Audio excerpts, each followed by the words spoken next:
Oui, stratégie, oui. en fait, la stratégie. Bref, comment M. Ogou s'y prend? Comment M. Ogou s'y prend? Ça, je veux savoir. Pour utiliser ma stratégie là. Voilà. D'accord. Donc, comme je l'ai dit là, moi généralement, je vais en M30 pour repérer mes blocs. Tu vois. Là, je suis en M30, tu vois qu'ici, il y a une englobante baissière ici. Donc, moi, je trace mon bloc, n'est-ce pas? Suppose que. Attends, je vais cacher ça. Suppose que nous sommes à cette partie-là. On est à ce niveau-là ici. Le prix a chuté, il a chuté, il a chuté. Moi, je vais attendre qu'il vienne retester le bloc là avant de prendre un sel.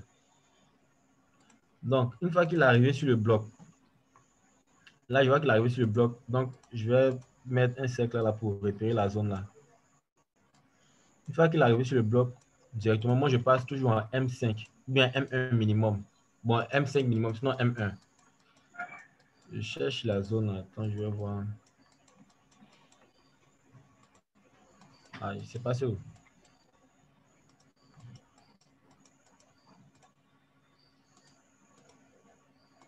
Bon, attends, je vais prendre un autre exemple.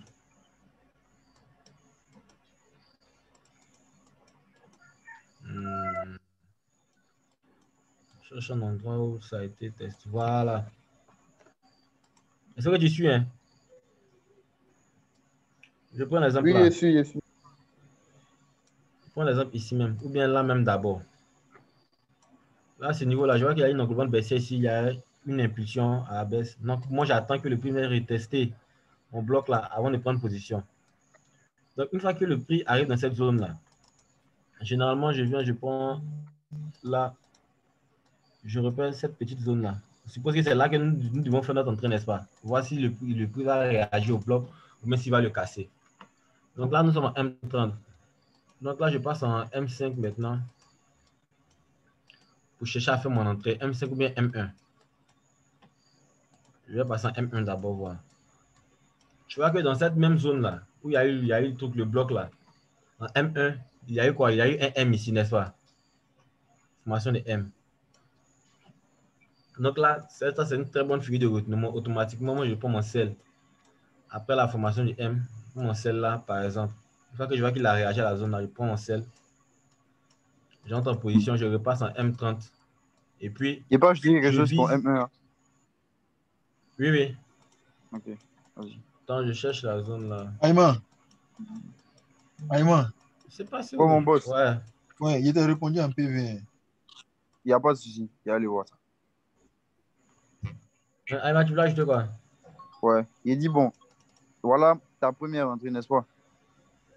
Oui, oui. Ok. Il y a une deuxième entrée encore. Il y a un autre bloc ici aussi, right? Oui, Right, oui. right. Il y a un retest encore. Tu rentres encore ici et puis tu hold. Voilà. Ouais, ouais. Ça, c'était deux positions possibles. Donc, ça dit quand le Mhm. prix arrive quelque part ici, là, tu sécurises cela déjà et tu reprends un grand time frame pour suivre ton trade. Voilà. Voilà. Ah, c'est tout. Continue le boss. Vous demandez quelque chose? Oui, oui. Faut retourner à la chose là. Et M1. c'est Oui. M30 ça, non? Quand vous voulez Non, parler, là, reviens à M30. dites votre nom, hein, s'il vous plaît. Quand vous voulez vous exprimer, dites votre nom. Vu qu'on ne vous connaît pas. D'accord, c'est Mr. Focus. C'est Mr. Focus dans le groupe de Ok, monsieur M10. Focus dans le groupe. D'accord. D'accord. Et va à M30. Oui, oui, je suis à M30. D'accord. Viens au niveau de Other Block là. Oui, à ce niveau-là. Ouais, d'accord. Maintenant, place une trend line au bas là. High ou low là. Comme ça. Non, non, non, en bas. À ta gauche. Ou bien plutôt à ta droite là. Ayalo, c'est en bas. Ah ouais, là-bas, là-bas. Oui. Oui, oui. Maintenant, en bas encore. En bas Fais encore. sortir. Ici, quoi. Oui, oui, là-bas. Maintenant, il faut joindre les deux. Que ce soit un peu. Ces deux-là. Joindre les deux, oui, les deux low et high low là. Voilà. Joins ça bien. Ok, c'est bon. Normalement, si c'était que la bougie qui est descendue là, la longue bougie là, qui est descendue là. Normalement, si ça casse la trendline et qu'il y a une bougie qui est ouverte, fermée en dessous de la trendline, ça te confirme la zone de supply. Oui, ça confirme la zone. Et si tu as compris, par exemple, si tu veux confirmer une zone de supply, order block supply là, tu attends que la trendline soit cassée et qu'il y a une bougie qui est ouverte, fermée en dessous de la trendline.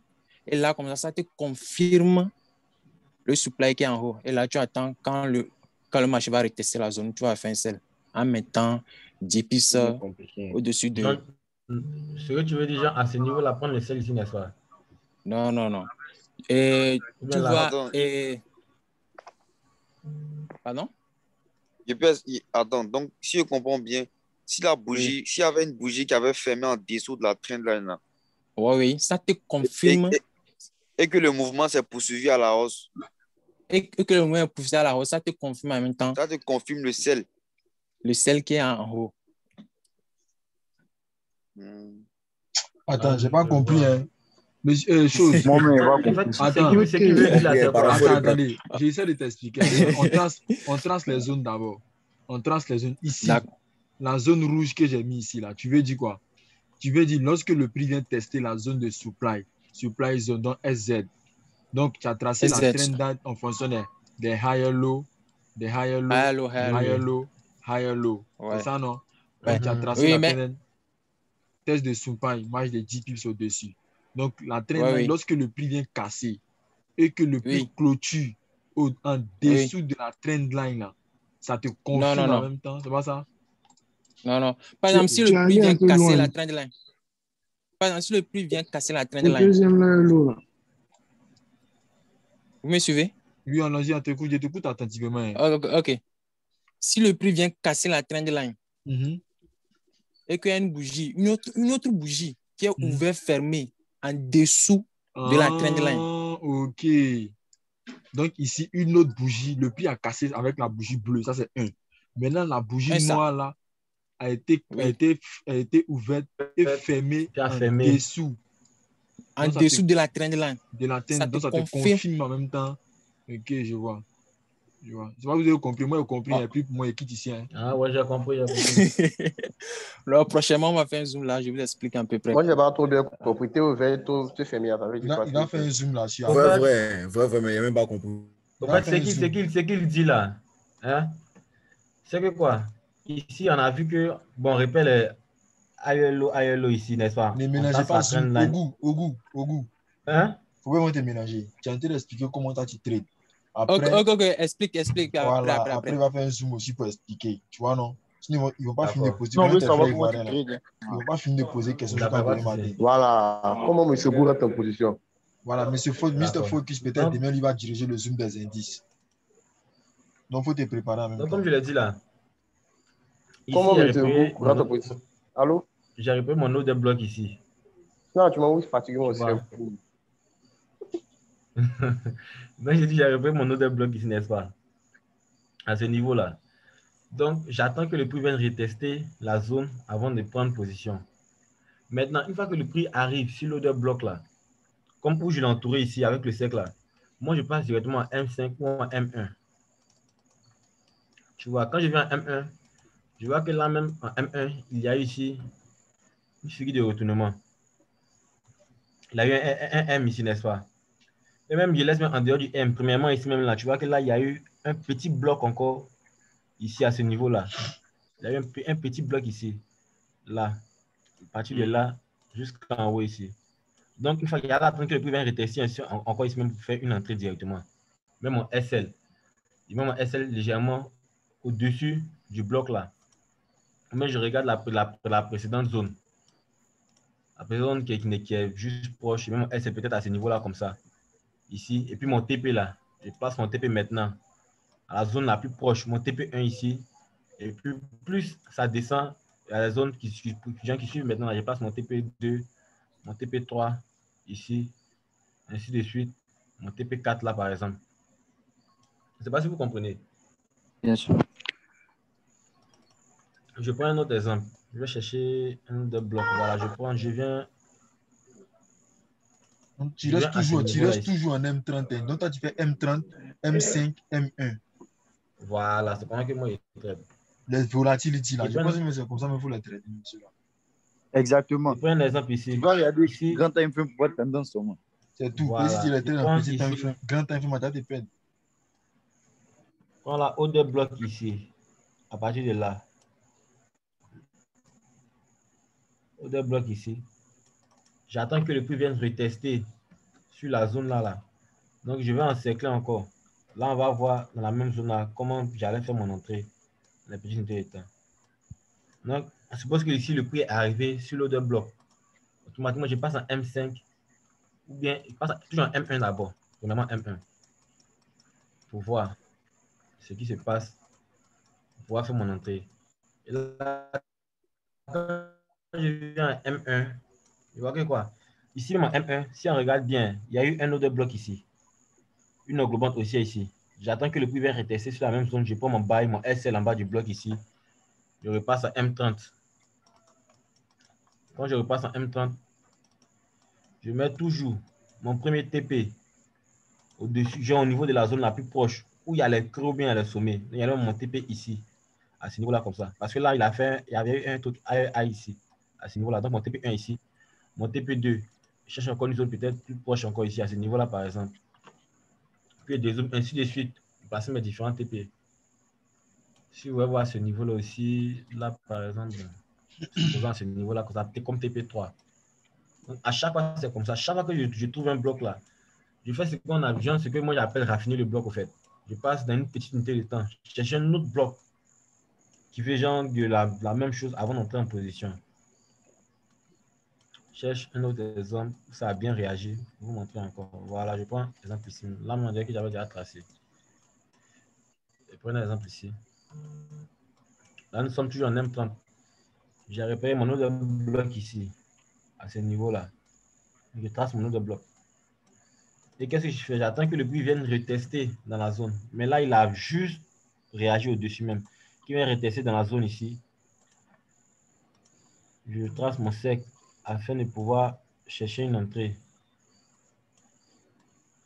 Il passe en M1 encore. Comme d'habitude. C'est sur la gauche, je crois. Mais il était passé. Là, c'est ici. Donc, je vais changer la couleur pour bien repérer.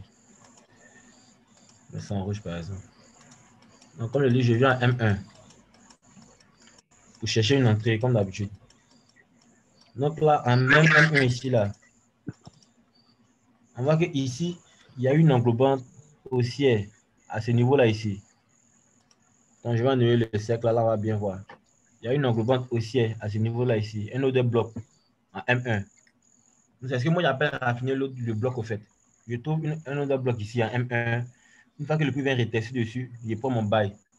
Je repasse en M30 pour placer mes différents TP. Quand je passe en M30 ici, je prends cette zone-là ici comme TP1. Je prends là, ici comme TP2. Sinon, ailleurs aussi comme TP3. Tu vois que là, même ici, il a touché pratiquement les 3 TP même avant de sortir de position. Donc, c'est toujours comme ça que je travaille. Une fois que je repère un bloc, là, même, il y a eu un bloc ici aussi. M30 là. Il y a un bloc. Une fois qu'il y a un bloc ici, je repère ma zone où le prix va revenir là. Là, comme Akai l'a dit là, la marge de 10 pips. Ici, la fin, il a cassé. Et puis, par la suite, il a réagi. Puis, il est parti à la baisse. Donc là, j'allais rentrer en M1 encore, faire mon entrée. Ouais. J'allais faire mon entrée en M1, chercher une fuite de retenement même. Et puis là, comme premier TP, j'allais prendre ici encore, comme deuxième TP par exemple. Et puis toujours là aussi, troisième TP. Plus il casse les niveaux seulement là, je repère un higher low. Puisque là, c'est genre en sel. Higher low point comme ça, comme différents TP relatifs. Ici encore, il a tout touché avant de repartir à la hausse par la suite. C'est toujours comme ça que je travaille. Ça fonctionne pratiquement à chaque fois. Chaque fois, ça fonctionne. Ça ne travaille pas même. Même sur Boom Crash. Ça marche sur Crash, ça marche sur Boom. Moi, j'ai une question. Oui. Ça peut arriver que tu répètes ton nom, s'il te plaît. peux te présenter, s'il te plaît. Adams, groupe d'indices synthétiques. D'accord, Adams, groupe d'indices synthétiques. Okay. Voilà, tu peux appeler 12-15, ça fait rien. Ah, okay. Voilà. Il a fait le boss là aussi. Il te dit, hein? Tout le monde est boss dans le groupe là. Alors, ça Bon, Pose la question. Tu peux répéter, tu répètes ton ordre de bloc en M30 comme tu le dis. Oui, oui. Et puis tu bascules d'après toi pour le raffiner en M1 ou en M5. Oui, oui. Bon, est-ce qu'il arrive souvent que tu n'arrives pas à raffiner ton ordre de bloc? Oui, il arrive souvent. Mais là, dans ce cas-là, je ne peux pas des trades. Parce que je cherche forcément une confirmation. Ouais, je cherche forcément une confirmation pour entrer en position. D'accord. Donc, si le 50S là, 50S aujourd'hui, j'ai envoyé, il m'a mis en pète là, j'avais repéré un bloc. Maintenant, je n'ai pas repéré même de figure bien. Puis j'étais rentré comme ça directement parce que je me suis dit non, ça allait réagir. Et puis ça m'a tapé mal même, pour être de moins 80 quoi. Donc, si moi je comprends bien, toi, ta manière de travailler là, c'est juste l'ordre de bloc, tu les raffines et puis tu rentres en position. Je rentre en position, c'est tout. C'est tout. Simple même. Oui. Réseau. Allô? Crash. Oui, allô? Allô, Alex. Bon, en fait, je voulais savoir aussi, quand on repère les O2 blocs en M30, on peut travailler en M15 ouais, pour repérer les O2 blocs. Ouais, tu peux repérer. Voilà. Ça marche. Donc, même souvent, même, tu peux repérer O2 blocs en H1, H4, Daily, M1 même. D'accord. En fait, je voulais aussi pour le raffiner, c'est que je voulais savoir si c'est toujours confirmé en M1 ou en M5. Les confirmations des O2 blocs. Quand tu les repères dans les grandes unités de temps et dans les unités de temps les plus inférieures, par exemple, comme en M1 comme ça, je demande s'il y a des cas probables où ça se confirme à chaque fois. Oui, à chaque fois, ça se confirme. S'il n'y a pas de confirmation, je ne prends pas. Bon, truc a dit, Cynthia avait dit que les unités de temps là sont concomitantes. Genre, H4 est concomitante à H1, H15 et M15 à M30. Donc, si tu as repéré un order block en H4, par exemple, tu vas venir le raffiner soit en M15 ou en H30. Tranquille. Voilà. Plus l'unité de temps est grande, tu vas donner une unité de grande et une unité de temps moins inférieure que ça pour raffiner le bloc. Tu vas prendre en daily et puis tu vas aller prendre position M1. Ça va mal te taper même. Jamais même, c'est impossible même. C'est impossible même. Tu vas pleurer même. Mal te taper. Aujourd'hui, mais j'ai testé ça m'a tapé mal. Comment tu peux tester ça? C'est si je fais Allô? Oui, allô? Oui, bon, je voulais poser une question. Oui. Bon, concernant la stratégie de Ogu, bon, lorsque tu vois un bloc en M. Qui est en train de parler là, s'il vous plaît? Qui parlait? Tu peux lever ta main, je vais activer ton micro. Celui qui parlait là. Oui, c'est moi, c'est bon. Ok, il faut parler maintenant. Oui, les autres désactivent au micro. Oui. Lorsque tu vois ton bloc en M30, tu bascules en M5 maintenant pour essayer de voir la figure de retournement. C'est ça. Maintenant, tu attends un retest pour pouvoir entrer dans les trades. Oui. Bon, il peut arriver aussi que non, il n'y a pas de retest et puis le marché s'en va directement. Là, dans ce cas, on fait comment? Tu laisses le marché partir. Laisse le marché partir. Wow, mais s'il va dans le sens que tu dis. Oui. En fait, moi, parce qu'il n'a pas respecté ton plan. Il n'a pas respecté ton plan de trading. C'est ça, il n'a pas respecté ton plan. Donc, il le laisse partir. Il aura d'autres opportunités, il aura d'autres paires. C'est bon, non? Même ne pas trader, c'est trading. Jamais. Toujours le trading ne finit pas. Voilà. C'est pas pour ça finit jamais. À toujours lancer le marché à tout moment, à n'importe quel moment. Il est parti. S'il est parti, c'est qu'il s'en va tester un autre bloc en bas. Donc, tu cherches à savoir maintenant à quelle zone il va s'arrêter. Où il s'en va. Tu comprends, non? Une fois que tu as déterminé la zone où il s'est arrêté, maintenant tu peux changer les choses encore.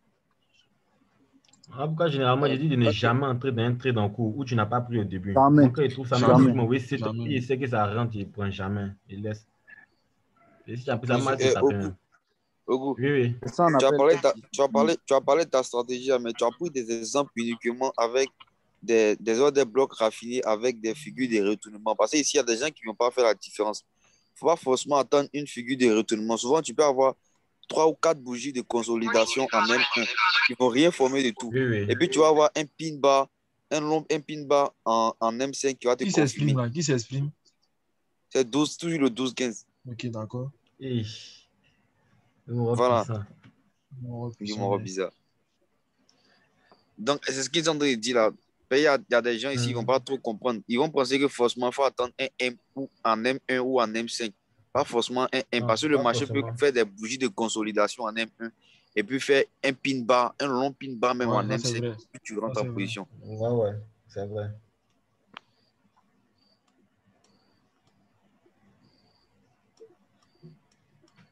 Merci, mon frère. Il a raison, c'est vrai. Ouais, il a totalement raison.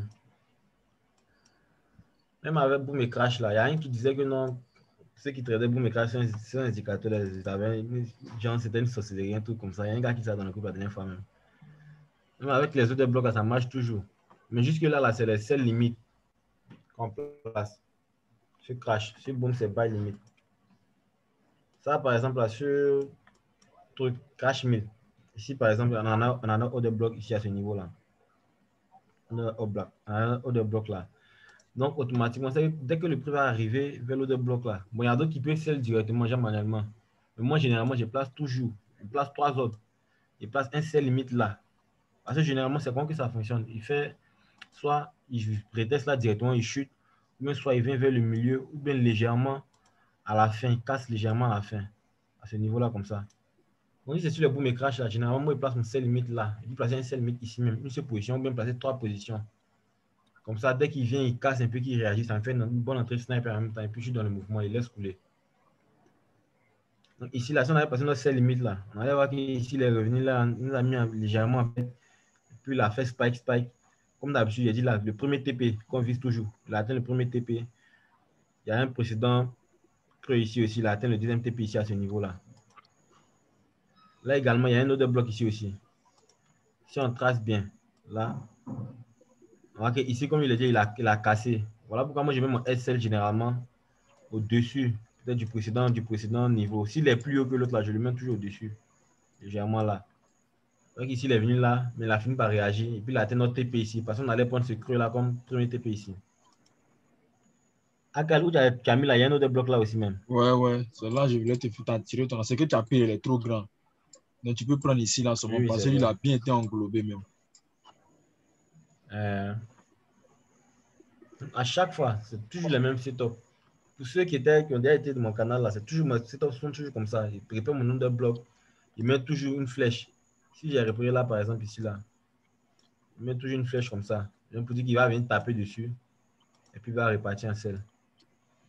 Donc, c'est comme ça, mon premier TP est toujours au précédent creux. Il a atteint le premier TP. Après, je cherche un niveau plus bas ici encore, il a atteint, ainsi de suite. Je répète des trucs sur chaque. Oui. C'est focus. Hein. Oui, Mr. Focus. En fait, ouais, s'il vous plaît, pourquoi, si vous dessinez les autres blocs là, vous n'englobez pas les mèches? Bon, il y a plusieurs techniques. Moi, j'englobe les mèches. Mais en fait, moi, j'englobe les mèches si, je ne sais pas comment je vais expliquer. Ici, par exemple, moi, je dis, il y a 3 types de hauts de blocs. C'est bon, non? Il y a des hauts de blocs comme ça. C'est bon? Ah, il faut revenir, on ne veut pas mettre en conversation, bébé. Voilà, c'est mieux. On a des hauts de blocs comme ça. On a des hauts de blocs comme ça. On a des hauts de blocs comme ça. C'est bon, non? Donc, quand le haut de bloc est comme ça, là, est comme ça, tu prends la mèche plus le début du corps de la bougie, c'est-à-dire ici, c'est tout. S'il a fait une petite mèche, tu laisses ça. Maintenant, si c'est un doji qu'il a fait, tu peux prendre quoi? Ici, et le corps, et la mèche, le petit corps là, ou 50% de la bougie en dessous. Maintenant, si c'est ici qu'il a fait l'englobant, tu peux prendre comme ça, et puis tu prends 50%. Mais en fait, la stratégie des hauts de blocs là, comme mon coach m'a dit toujours, ça dépend de comment toi tu te sens à l'aise. Par exemple, ici, moi, ce taux de bloc là, j'aurais pris comme ça. C'est bon, non? Et puis, il y a même ma marge de 10 pips. D'autres vont prendre comme ça. Ils vont prendre tout comme ça. D'autres vont juste tracer un trait ici. Ils prennent tout même. Voilà. D'autres vont prendre le milieu. Par exemple, je sais que Boti, lui, m'a dit si c'est comme ça, lui va prendre comme ça. Donc, ça dépend en fait. Mais le plus important, ce n'est pas le haut de bloc, mais c'est la zone du haut de bloc. Est-ce que vous comprenez? D'accord. Le haut de bloc n'est pas Merci. signal de trade. Le haut de bloc est une signal de zone de renversement. C'est bon, non? Donc, quand vous tracez un haut de bloc, ne mettez pas dans votre tête automatiquement qu'il y aura Oui, c'est bon. renversement. Non. Mettez dans votre tête que c'est une zone où le prix peut se renverser. Mais le renversement là, doit être vu dans les petits time frames. C'est-à-dire les trap zones, les LED, les M, les W, les pics, les fortes bougies qui dépassent d'autres. C'est bon, non? Donc, tu comprends? Sinon, d'autres te prennent mèche. En Oui, d'accord. SND, on prend D'accord. mèche. En SND, on prend mèche. Mais si tu prends mèche, ça fait trop de zones. Tu vois, non? Donc, C'est tu trop peux grand. affiner. Tu vois, par exemple, si tu appuies sur haut de bloc, là, ce haut de bloc, tu le prends. Si tu vois que si tu reviens en M1, il sera comme ça. En M5, il sera comme ça. Si tu reviens en M1, il sera petit comme ça. Si tu vas en 2 secondes, il sera petit. Oui, non. Au fur et à mesure que tu descends un temps pour affiner ton order block, ça change. Donc, il n'y a pas en fait de méthodologie de order block. Chacun prend comme il veut, comme il veut. Mais c'est que sur le plus important, là, c'est la zone du order block que vous ne devez pas oublier. C'est bon, non? Merci beaucoup. Voilà. Donc, c'est ça. Merci. Allô? Il y a une question. Allô? C'est Azim Tayo du groupe. Oui, à propos des blocs, souvent on peut être dans les time frames et que les market makers font un false move en M ou en W. Là, on s'attend à quoi comme ça? False move en M et en W. Oui. Voici false. Donc, souvent, on prend ici, on a un M30, on va W, false move, et puis buy. Et ça, non, c'est ce que tu parles. Non, c'est pas ça. Je parle de truc. Genre, tu traces tu as détecté ta zone de OB, non? Mais là, tu vas dans, comme tu as l'habitude de faire, tu vas dans les time frames inférieurs pour pouvoir prendre une position de ça, non? Oui. Mais là, quand tu vas là-bas, souvent, tu as titré les patterns, les M, les W. Au cas où un M est plus long, tu vois que les M, souvent, le second M, il est un peu plus long, ou mais il est court. En cela, tu vois les divergences sur le RSI. C'est comment je veux parler, quoi. Oui. Comme voici un genre de W divergent ici, n'est-ce pas? Comme ça, par exemple. Voilà. Bon, ça, pour laisser, je vais envoyer un document si ça après. Hein? C'est ce qu'on appelle les mitigation blocks.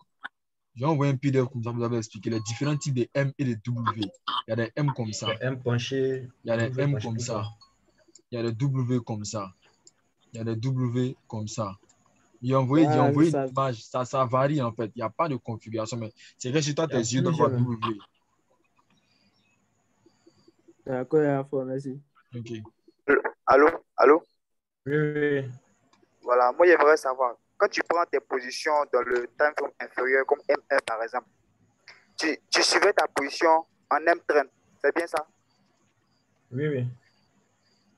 Ah, d'accord, ok. Merci. D'accord. Il y a quelqu'un qui a une autre question alors. C'est fini. Question là. Dites merci au coach Ogou. Hein. Coach Ogou, merci pour tout ce que tu fais pour le groupe. Coach Ogou, et puis tu forces pas, mais les indices là. Tu prends 2-3 time frames et puis c'est zo. On s'en brouille les daily, les H4. Sa stratégie est bonne même. H4 daily, tu laisses tout cela. Tu viens M30, tu prends tes autres. C'est les petits pips et puis tu évolues. Oui. C'est bon même. J'ai appliqué ça. Merci beaucoup. Merci. Que Dieu te donne toujours la connaissance. Voilà. Tu n'as pas encore les milliards, mais tu acceptes de partager gratuitement à tes frères. Que Dieu te donne les milliards, mon frère. Il s'est dit ses paroles de bien les larmes aux yeux. Ça, quand tu vois un milliard forcé, ça là. Quel milliard ça? Il a tout le lait. Ça vient. Voilà. Ça vient, point. En tout cas, merci les frères. Donc, le Zoom va se couper dans tout à l'heure. Je ne sais pas si vous avez des questions rapides là. Moi, je n'ai pas. Moi, on n'a pas trop de questions, mais le vieux père qui a parlé des cassures de trendline clôture derrière, là, lui, il n'a qu'à bien nous expliquer son bruit demain. Non, il va faire. C'est vrai. Demain, il va faire ça pour nous expliquer. Bon, moi, un petit retard sur vous. vas suivre Il y a faux demain là. l'enregistrement alors. On va faire. Bonsoir. Bonsoir, mon gars. Tu vas suivre l'enregistrement. Bonsoir. Oui, je vous remercie beaucoup. Donc, j'aimerais juste poser une petite question à propos des englobements. Est-ce qu'il y a un document précis pour pouvoir nous donner les types d'englobements et ce qui peut nous donner confirmation pour pouvoir prendre les positions? C'est-à-dire pour repérer plutôt les order blocks là. D'accord. Monsieur Ogu a produit son propre document qui a été nommé Master Derive, qu'il a envoyé dans le groupe. Il a fait 3 documents. Donc, le document pour le forest, document pour Derive, il a expliqué les order blocks. C'est bon? Donc, vous rentrez dans le groupe, là, vous allez voir les documents pour le order block. C'est bon? Dans son document, il y a tout dedans. Maintenant, comme je vous ai dit là, d'une stratégie à un order block peut varier. Vous allez voir des stratégies SNB où on prend toute la bougie pour faire le order block. Parce qu'ils vont parler de rally, base, drop. Mais il y a une bougie comme ça qui va se former, il y a une bougie comme ça qui va se former, il y a une bougie comme ça qui va se former. Moi, je peux choisir de prendre ça là comme order block. Mon ami peut choisir de prendre ça là comme order block. Donc, ça varie. Donc, comme je dis là, le plus important, c'est la zone. Mais un order block est valide lorsque il est englobé. Mettez ça dans votre tête. D'accord. Un order block est valide lorsqu'il est englobé. S'il n'est pas englobé, c'est qu'il n'est pas valide. C'est bon. Par exemple, je prends celui-là. C'est un order block parce qu'il a été quoi? Englobé. Ici, là. Il a été englobé. Dès que le prix est arrivé, rejet du prix, sell. C'est bon, non? Un order ici, là, c'est un order block. Un order block est valide lorsqu'il y a rejet du prix. Et il y a englobant. Venir et tester bougie. Ici, c'est un order block. Là, c'est comme je vous expliquais ici. Ici, là, voilà. Ici, c'est un bon exemple que je peux prendre pour expliquer rapidement. Si je vous dis, d'autres peuvent dire qu'ils vont prendre ça là comme un order block, non? N'est-ce pas? Mais moi, j'ai mon ami, lui va prendre ça là comme order block. Ici, là. La petite bougie avant le sell. Mais elle a la même couleur du sell, hein, il va prendre ça. Donc, ça dépend. C'est la zone qui est importante. Retenez une chose, c'est la zone qui est importante. La zone est importante.